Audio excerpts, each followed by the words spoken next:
Bueno, vamos a hacer ahora un muy breve recorrido, un repaso por la historia de la epistemología de la historia, digamos. Como ustedes saben, existe esta corriente, la filosofía de la historia, la idea es que la historia tiene un sentido, los historiadores también parten de esa base.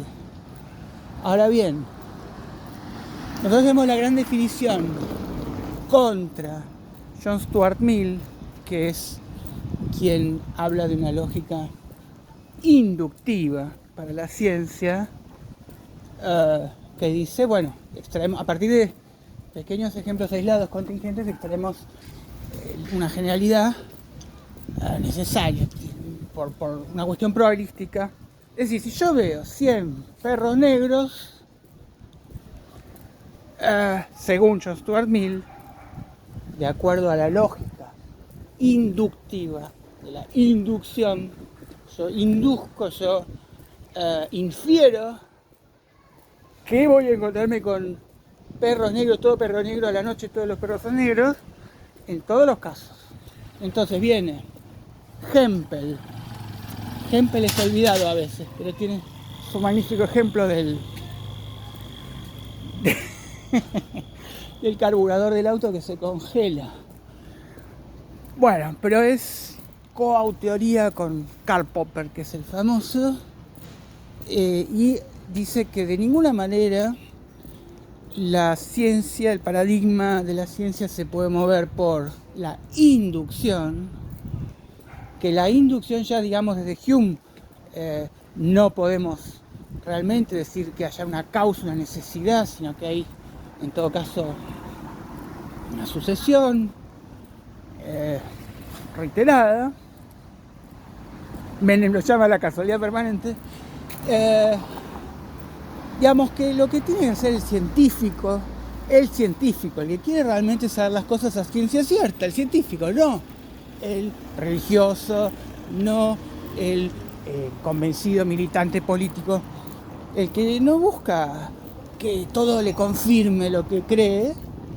El verdadero científico tiene que tener la locura, el giro copernicano, de buscar perros que no sean negros. O sea, si yo todo perro que veo son negros, vamos a buscar perros que no sean negros, ¿no? Como la famosa metáfora, eso es un cisne negro, que era como una manera de decir eso es imposible, y finalmente se descubrió que Nueva Zelanda existía. ¿Por qué no habría de existir? La naturaleza no le impide cisnes negros, ¿no? Bien, ahí tenemos el famoso chiste del ciego, que dice, está en un bar y hay un ciego, y una persona del bar dice, por favor, dame un vaso de leche. El ciego dice, imposiblemente, no puede no conocerlo, el ciego dice, ¿qué es la leche? Le contestan, la leche es un líquido blanco. Ah, ¿y qué es blanco? Y blanco es, por ejemplo, un cisne. Ah, ¿y qué es un cisne? Y un cisne es un ave que tiene un cuello curvo. Ay, ¿qué es curvo? Mira, voy a poner mi brazo curvo, vos tocalo y te vas a dar cuenta que es curvo. El ciego toca, tantea y dice, por fin sé cómo es la leche.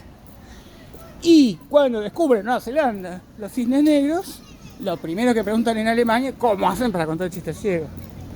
Bueno, frente a esto que tenemos la inferencia de John Stuart Mill versus la deducción de Karl Popper, la deducción busca, digamos, hilvanar buscar una explicación. En todos los casos se busca una explicación, pero se habla de explicación. Todo esto es un modelo que sirve para ciencias duras. Hay un famoso reductor al absurdo de esta idea de Popper, que dice, bueno, y en historia, ¿cómo carajo hacemos? ¿Cuáles son, digamos, la premisa? ¿Cuál es la premisa? ¿Cuál es la condición de posibilidad? ¿Qué es la razón que permitió la Revolución Francesa? Bueno, que haya un rey despótico.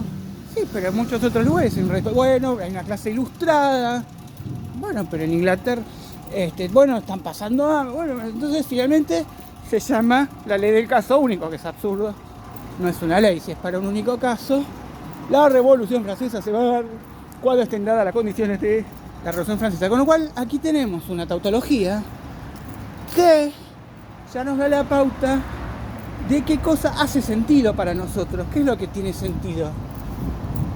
El lenguaje tiene sentido. Por supuesto, no solo el lenguaje, las conductas previsibles.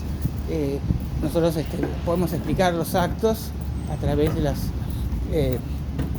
lógicas que mueven los comportamientos en la sociedad. Entonces tenemos, por un lado, lo que veníamos diciendo, que es la deducción y la inferencia, y ahora vamos a aclarar para las ciencias humanísticas, sobre todo en lo que nos interesa, que es ver las leyes de la historia. Ahora pasamos a el paradigma de la explicación, y la explicación se entraba mucho con estos narrativismos, que entonces tenemos ahí ya toda la corriente postmoderna, entre las cuales encontraremos, por ejemplo, el caso extremo de Hayden White, que directamente dice, bueno, hay una explicación, hay un entramado retórico, una construcción que hemos hecho nosotros a partir de figuras tales como en la ficción, tales como en la novela, con un héroe, y esto nos da a nosotros hemos hecho una construcción con palabras que nos permite a nosotros darle un sentido a Napoleón, digamos, pero no hay detrás de esto nada. Y en ese sentido tenemos a todos los relativistas, Richard Rorty, el guionista. Esto ya sería entrar en el nihilismo nietzscheano desde, ¿en qué sentido? La posmodernidad, en la prevalencia del lenguaje, donde no hay hechos, sino que hay los acontecimientos están producidos por las palabras mismas. En el mismo sentido que lo decía Austen, de que yo puedo prometer o puedo declarar marido y mujer, son cosas que solo se hacen con palabras. Existe aquí una redefinición de Nietzsche, recuperado, recontra la, es decir, no es el Nietzsche inicial, no es el Nietzsche de Bataille, es la prevalencia del lenguaje, cuya lógica intrínseca arma una construcción. Y acá tenemos las hermenéuticas, la de Gadamer, que no es relativista, pero ¿qué pasa? Cuando nosotros necesitamos una interpretación, es porque no hay una comprensión. Ahí tenemos, por supuesto, el caso clarísimo de Freud. Hay un código segundo, como declara entonces luego Foucault y Ricard, al tratar de emparentar a Marx, Nietzsche y Freud, los maestros de la decodificación. Las cosas no son lo que parecen, son síntomas o son, digamos, señales de la historia, o son manifestaciones de una voluntad de poder. Bien, todo esto era entonces para aclarar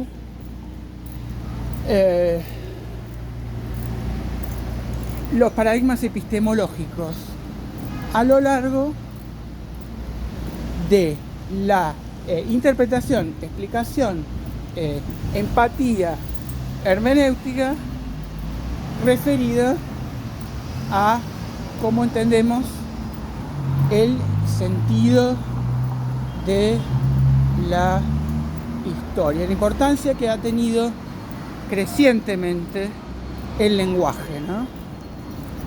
Pero no solamente en los posmodernos relativistas. El lenguaje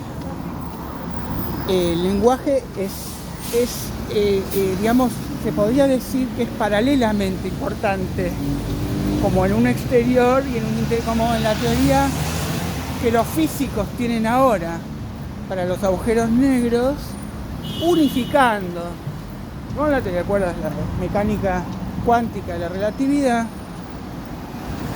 el holograma. El lenguaje aparece en las dos puntas, de los dos cuernos, digamos, como central. Porque por un lado tenemos a todos los a los, podríamos decir, descendientes de Nietzsche en cuanto a la vacuidad final, fáctica, es decir, no se niegan los hechos tampoco, nadie niega los hechos, no hay, ni Hayden White niega que existe el holocausto, no es que fue formado con palabras y nos produce la sugestión de que existieron hechos, los hechos existen. Lo que estamos tratando de dirimir es cómo organizar coherentemente una explicación de acontecimientos históricos que permitan predecirlos. Bien, entonces lo último que yo quería decir es la importancia que tiene el lenguaje, pero también desde los rigoristas más matemáticos, o sea, no hay que pensar que la prevalencia del lenguaje la tienen estos relativistas que niegan con su gran escepticismo los grandes relatos y las grandes decimonónicas. No, también fíjense que los analíticos, los lógicos que querían agarrar al álgebra y convertirla en... Bueno, pero para eso vamos a dedicar otro de nuestros maravillosos capítulos de epistemología para todos en 5 minutos y la concha de tu hermenéutica.